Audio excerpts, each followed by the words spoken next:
পুরো বাংলাদেশ যখন স্তব্ধ, ঢাকার আকাশে ছিন্নভিন্ন হওয়া একটি প্রশিক্ষণ বিমান আর মাইলস্টোন স্কুল অ্যান্ড কলেজের বুক চেরা আহাজারি, একটি দেশের শোক তখন অন্য সব কিছু ঢেকে ফেলছে।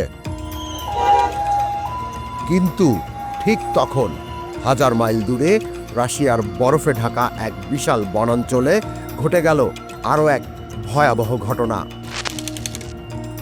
রাশিয়ার আমুর অঞ্চলের আকাশে নিখোঁজ হয়ে গেল একটি যাত্রীবাহী অ্যান্টনভ AN-24 বিমান।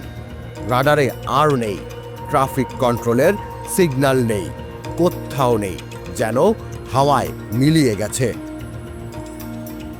বৃহস্পতিবার গভর্নর ভাসিলি অর্লভ জানান, ব্লাগোভেস্টেনস্ক থেকে তিন্দা শহরে যাওয়ার পথে 570 কিলোমিটার যাত্রাপথে বিমানটির সঙ্গে হঠাৎ করেই যোগাযোগ বিচ্ছিন্ন হয়ে যায়। বিমানে ছিলেন 44 জন যাত্রী, যার মধ্যে 5 জন শিশু আর 6 জন ক্রু সদস্য। তবে জরুরি সেবা সংস্থার কাছ থেকে আরও ভয়ঙ্কর তথ্য বেরিয়ে আসে।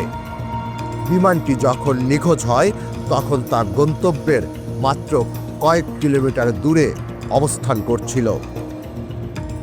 কিন্তু এই জায়গাটি ছিল রাশিয়ার সবচেয়ে দুর্গম তাইগা বনাঞ্চলের উপরে। এটি সেই বনাঞ্চল যেখানে দিনের পর দিন সূর্যের আলো পৌঁছায় না, আর সংকেত গেলে তা ফিরে আসে না। উদ্ধার তৎপরতা শুরু হয়েছে, কিন্তু বিপত্তি অনেক। ঘন বন, পাহাড়ি রাস্তা, হিমেল ঝড়, সব মিলিয়ে যেন প্রাকৃতিক এক ধাঁধায় হারিয়ে গেছে বিমানটি।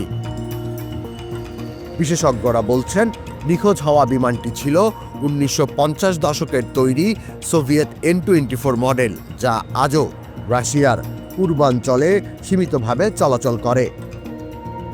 এই বিমান পরিচালনা করছিল আঙ্গারা এয়ারলাইন্স, যারা সাধারণত রাশিয়ার পূর্ব সাইবেরিয়া ও ফার ইস্ট অঞ্চলে সেবা দিয়ে থাকে।